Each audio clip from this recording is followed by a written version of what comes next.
இல்லாதவர்களுக்கு குடிமனை பட்டா இல்லாதவர்களுக்கு அது கோவில் நிலங்களாக இருந்தால் அரசே தொகையை செலுத்தி இலவச பட்டா வழங்க வேண்டும். ஆதினங்களுக்கு வருவாய் ஈட்டி தருகிற விவசாயிகளுக்கு நில உரிமை கொடுப்பதில் என்ன தடை என திருவாரூரில் நில உரிமை பாதுகாப்பு இயக்கம் துவக்க விழாவில் PR பாண்டியன் செய்தியாளர்களிடம் பேட்டி. திருவாரூர் தண்டனை பகுதியில் உள்ள தனியார் மண்டபத்தில் தமிழ்நாடு நில உரிமை பாதுகாப்பு இயக்கம் துவக்க விழா நடைபெற்றது. இதில் தமிழ்நாடு காவிரி விவசாய சங்கம் பொதுச் செயலாளர் PR பாண்டியன் கலந்து கொண்டு குத்துவிளக்கு ஏற்றி வைத்து நில உரிமை பாதுகாப்பு இயக்கத்தை தொடங்கி வைத்தார். தொடர்ந்து இக்கூட்டத்தில் வீடு கட்டி பல ஆண்டுகளாக குடிமனை பட்டா இன்றி வாழ்ந்து வரும் மக்களுக்கு தமிழ்நாடு அரசிடம் குடிமனை பட்டா பெற்று தர நடவடிக்கை எடுக்கப்படும் என தீர்மானம் நிறைவேற்றினர். மேலும் இவ்விழாவில் பட்டா வழங்க கோரி மாவட்ட ஆட்சியர் மனு அளித்த பெண்களை பாராட்டி கௌரவித்தனர். இதில் கௌரவ தலைவர் ராஜகுமார், தலைவர் இளங்கோவன், செயலாளர் சண்முக சுந்தரம், பொருளாளர் சின்ராஜ், துணைத் தலைவர் சுவாமிநாதன் ஆகியோர் பதவியேற்றனர். இக்கூட்டத்தில் தமிழ்நாடு காவிரி விவசாயிகள் சங்க மாவட்ட செயலாளர் குருமூர்த்தி, திருவாரூர் நகர்மன்ற உறுப்பினர் கழிய பெருமாள் உட்பட விவசாய கிராம பெண்கள் உள்ளிட்ட ஏராளமானோர் கலந்து கொண்டனர். இந்நிகழ்ச்சியை தொடர்ந்து தமிழ்நாடு காவிரி விவசாய சங்கம் பொதுச் செயலாளர் PR பாண்டியன் செய்தியாளர்களிடம் தெரிவித்ததாவது: ஏழை நடுத்தர மக்களுக்கு வருமானமின்றி பல ஆண்டுகளாக குடியிருந்தவர்களுக்கு குடிமனை பட்டா இல்லாதவர்களுக்கு அது கோவில் நிலங்களாக இருந்தால் அரசே தொகையை செலுத்தி இலவச பட்டா வழங்க வேண்டும். நீர்ப்பாசன வகைப்பாட்டில் இருந்தால், நீர்நிலை புறம்போக்கில் இருந்தால், அது பாதிக்காத இடமாக இருக்குமானால் அதற்கு வகைப்பாட்டை மாற்றி பட்டா வழங்க வேண்டும். பாதிப்பு ஏற்படும் இடத்தில் இருந்தால் மாற்று இடத்தில் பட்டா வழங்கி வீடு கட்டி கொடுக்க வேண்டும். அவர்களை அச்சுறுத்தக்கூடாது. அவர்களுக்கு கடன் வாங்க தடையில்லா சான்று வழங்க வேண்டும். அடிப்படை வசதிகள் செய்து தர வேண்டும் என்பதை முதலமைச்சர் சிறப்பு கவனம் செலுத்தி நிறைவேற்றிட முன்வர வேண்டும். கோவில் குத்தகை நிலங்களை கோவில் சொத்துக்கள் என்ற பெயரில் நிலவரையறை செய்யக்கூடாது. வறட்சியால் விவசாயிகள் மகசூல் இழப்பு ஏற்பட்டது, அவர்களுக்கு நிவாரணம் வழங்கப்பட்டது. கடன் தள்ளுபடி செய்யப்பட்டது. வெள்ளம் வறட்சி பாதித்த மாநில மாவட்டம் என அறிவிக்கப்பட்டது. ஆனால் அவர்களின் குத்தகை பாக்கி மட்டும் நிலுவை காட்டி நிலவரை செய்வதை ஏற்க முடியாது. குத்தகை விவசாயிகளின் வாரிசுதாரர்களுக்கு குத்தகை உரிமையை மாற்றித்தர வேண்டும். குத்தகை விவசாயிகளின் வரி ஏற்றத்தை தடுத்து நிறுத்தி அவர்களின் வாழ்க்கைக்கு உத்தரவாதம் கொடுக்க வேண்டும். தமிழ்நாடு முதலமைச்சர் உரிய சட்ட நடவடிக்கை எடுத்து கொள்கை முடிவு எடுத்து நீதிமன்றம் மூலமாக முடிவு காண வேண்டும். ஆதீனம் நிலங்களை அரசு விலைக்கு வாங்குகிறது. பல துறைகளுக்கு விலைக்கு வாங்கிற போது அந்த நிலங்களை வைத்து ஆதீனங்களுக்கு வருவாய் ஈட்டி தருகிற விவசாயிகளுக்கு நில உரிமை கொடுப்பதில் என்ன தடை? குடியிருப்பவர்களுக்கு பட்டா கொடுப்பதில் என்ன தடை? சட்டப்படி ஆதீனங்கள் நிலங்கள் இலவச பட்டா வழங்க பொருத்தமானதுதான். அரசு கொள்கை முடிவு எடுத்து நீதிமன்றம் மூலம் இலவச பட்டா வழங்க நடவடிக்கை மேற்கொள்ள வேண்டும். சதுப்பு நிலத்தில் கட்டுமான நிறுவனம் கட்ட வகைப்பாடு மாற்றி தரும் பொழுது தடை விதிக்கும் நீதிமன்றத்தில் மேல்முறையீடு செய்யும் பொழுது ஏழை மக்களின் குடியிருப்பு மனையை அபகரிப்பாளர்கள் என நீதிமன்றம் சொல்லுகின்றது என்றால் நீங்கள் மக்களுக்கு விரோதமாக நீதிமன்றத்தில் சமர்ப்பிப்பதால் தான் நீதிமன்றம் உத்தரவிடுகிறது.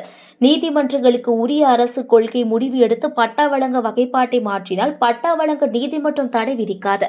எனவே அரசாங்கம் நீதிமன்றத்தை காரணம் காட்டி குடியிருப்பாளர்களையும் குத்தகை விவசாயிகளையும் வெளியேற்ற துடிப்பதுதான் கார்ப்பரேட் மோகம் கொண்ட அரசு என விமர்சனம் செய்ய நேருகிறது. முதலமைச்சர் இது குறித்து பரிசீலிக்க வேண்டும் என தெரிவித்தார். குடியிருக்க வீடையும் கட்டி கொடுக்க வேண்டும். இதனை வேடிக்கை பார்க்க கூடாது. அவர்களை அச்சுறுத்தக்கூடாது. அவர்களுக்கு வீடு கட்டிக் கொள்வதற்கு கடன் தடையில்லா சான்று வழங்கப்பட வேண்டும். கடன் பெறுவதற்கு அவர்கள் மின் இணைப்பை பெறுவதற்கு தடையில்லா சான்று வழங்கப்பட வேண்டும். அவர்களுக்கு குடிநீர் இணைப்பு வழங்கப்பட வேண்டும்.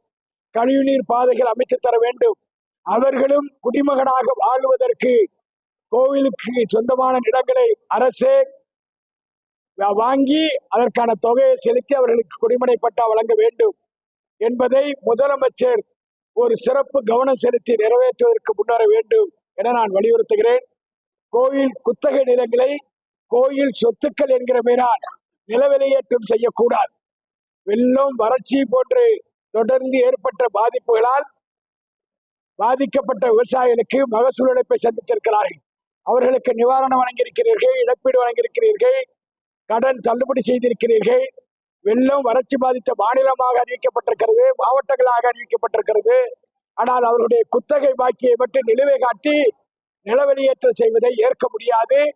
குத்தகை விவசாயிகளுடைய வாரிசுதாரர்களுக்கு குத்தகை உரிமையை மாற்றித்தர வேண்டும். குத்தகை விவசாயிகள் வெளியேற்றத்தை தடுத்து நிறுத்தி குத்தகை நிலங்களை அவர்களுக்கு குத்தகை உரிமையை மறுபரிவு செய்து கொடுத்து அவர்களுடைய வாழ்க்கைக்கு உத்தரவாதப்படுத்த வேண்டும். இதனை தமிழ்நாடு முதலமைச்சர் உரிய சட்ட நடவடிக்கைகள் எடுத்து கொள்கை முடிவுகள் எடுத்து நீதிமன்றத்திற்கு தெரிவித்து நீதிமன்றம் மூலமாக இதுக்கு முடிவு காண முன்வர வேண்டும் என வலியுறுத்தணும். ஆதீன நிலங்களை அரசே விலைக்கு வாங்குகிறது. பல துறைகளுக்கு விலைக்கு வாங்குகிற போது மயிலாடுதுறையில் திருவாடுதுறை ஆதீனம் தான் கலெக்டர் அலுவலகம் கட்டுவதற்கு இடத்தை கொடுத்திருக்கிறார். பல கல்லூரிகள் கட்டுவதற்கு இடங்களை கொடுத்திருக்கிறார். காவல் நிலையம் கட்டுவதற்கு இடங்களை கொடுத்திருக்கிறார்.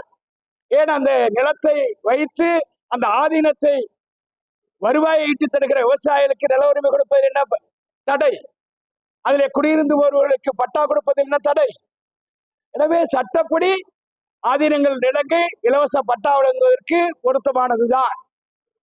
நீதிமன்றத்தில் அரசு கொள்கை முடிவெடுத்து நீதிமன்றத்தில் ஏழைகளுக்கு பட்டா வழங்குவதற்கான நடவடிக்கை மேற்கொள்ள வேண்டும்.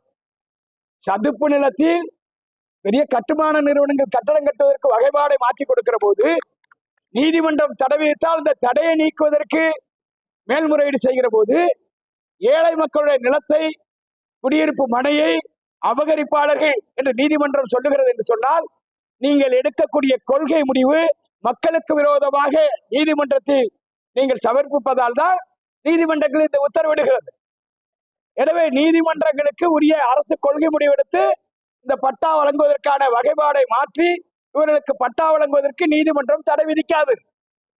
எனவே அரசாங்கம் நீதிமன்றத்தை காரணம் காட்டி குடியிருப்பாளர்களையும் குத்தகை விவசாயிகளையும் வெளியேற்ற துடிப்பதுதான் கார்ப்பரேட் மோகம் கொண்ட அரசு என நாங்கள் விமர்சனம் செய்ய நேரிடுகிறோம். எனவே முதலமைச்சர் இது குறித்து பரிசீலிக்க வேண்டும்.